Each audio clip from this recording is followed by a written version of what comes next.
ইদানিং আমার ভিডিও ছাড়তে একদমই ইচ্ছা করে না, কারণ আমার ভিডিওতে কোনো ভিউ নাই। এই জন্য একদমই ইচ্ছা করে না ভিডিও ছাড়তে। তারপরেও শরীরটা ভালো থাকে না, ফেসবুক মামা তো আর মানবে না। তারপরেও নিজে যদি একটু কোনো সফলতা আনতে পারি, তাই একটু ভিডিওটা চেষ্টা করি ছাড়ার। হ্যালো গাইজ, আসসালামু আলাইকুম। আজকে কি নিয়ে আসলাম তাই আপনাদের সাথে শেয়ার করব। এদিকে কিছু পাবদা মাছ আর ইলিশ মাছ কিনে নিলাম। আর লাউ শাক তো আমার খুবই প্রিয়। আমার মতো এরকম কার কার প্রিয় কমেন্ট করে জানাবেন। লাউ শাক তো আমার সেই প্রিয়। চিংড়ি মাছ, লাউ শাক, তারপরে বড় মাছ দিয়ে লাউ শাক রান্না করলে আমার কাছে খুবই ভালো লাগে। যাই হোক, এদিকে লাউ শাকের দাম তো সোনার মতো। এক আটি লাউ শাকই 50 টাকা নিচে।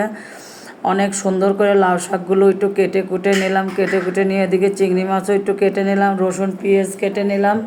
কারণ লাউ শাকটা আমি কাটা কুটা দিয়ে রান্না করব, মানে কেটে রান্না করব, কোনো বাটনা দিব না। এদিকে কিছু চিংড়ি মাছ বেছে নিলাম, এদিকে শাকটাও একটু ধুয়ে নিলাম। যাই হোক, আমার ভিডিওতে কি হয়েছে আপনারা একটু কমেন্ট করে জানাবেন। আর কেউ যদি পারেন আমাকে একটু হেল্প করবেন আমার পেজটা একটু ঠিক করে দেওয়ার জন্য, কারণ খুব মন খারাপ হয়।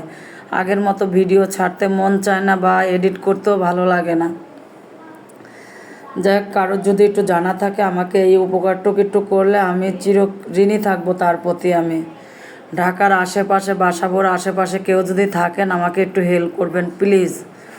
আমার ভিডিওটা যদি কারোর সামনে যায় তাহলে অবশ্যই আমাকে একটু হেল্প করার চেষ্টা করবেন। এদিকে লাউ শাকগুলো একটু ধুয়ে নিলাম ভালো করে, কারণ শাকটাক একটু ভালো করে ধুয়ে নিতে হয়, না হলে অনেক সময় বালি থাকে। এই কটা চিংড়ি মাছ নিলাম দিব। যাক, চিংড়ি মাছগুলো একে একে করে বেছে নিলাম। চিংড়ি মাছ আমার মেয়েরও প্রিয়, আমারও প্রিয়। যেহেতু চিংড়ি মাছ অ্যালার্জি, তারপরেও চিংড়ি মাছ না খেয়ে পারি না। অনেক দাম, অ্যালার্জি দুইটাই। তারপরেও মুখের স্বাদ বলে কথা। চিংড়ি মাছটা সবারই প্রিয়, কিন্তু অনেক দাম। চিংড়ি মাছ 800-900 টাকা কেজি, 1000 টাকাও কেজি আছে। যার যেরকম সামর্থ্য সে অনুযায়ী সবাই কিনে। যাই হোক, এদিকে মশলাটা ভালো করে কষিয়ে নিলাম। এবার চিংড়ি মাছগুলো একটু দিয়ে নিব। কে কীভাবে রান্না করে আমি জানি না, আমি লাউ শাকটা বেশিরভাগ এইভাবেই রান্না করি। এদিকে চিংড়ি মাছটা ভালো করে একটু কষিয়ে নিলাম। কষিয়ে নিয়ে এবার ডাঁটাগুলো আগে দিয়ে দিব। ডাঁটাগুলো আগে একটু কষিয়ে নিব, না হলে শাকগুলো আগে দিলে টক হয়ে গেলে লাউ তরকারি, যে কোনো তরকারি দেখবেন যে বেশি সিদ্ধ করলে টক হয়ে যায়। টক হলে সে তরকারিটা খেতেও ভালো লাগে না। এদিকে এই যে ডাঁটাটা আগে সিদ্ধ করে নিলাম। এবার দিয়ে দিব লাউ পাতাগুলো। যাক, লাউ পাতাগুলো দিয়ে এবার একটু ঢেকে দিব। ঢেকে দিয়ে খানিক পরে এটা ঢাকনাটা উঁচু করে একটু নেড়ে চেড়ে দিব। এই যে আমার ফাইনালি লুক দেখেন, কত লোভনীয় দেখা যাচ্ছে তরকারিটা। খুবই খেতে ভালো লাগবে আমি জানি। আমার কাছে তো সেই ভালো লাগে এই তরকারিটা। কার কাছে কীরকম ভালো লাগে আর কীভাবে রান্না করে আমি জানি না। আমি হালকা একটু ঝোল রাখি, মাখা মাখা, এইভাবেই আমার কাছে খেতে ভালো লাগে।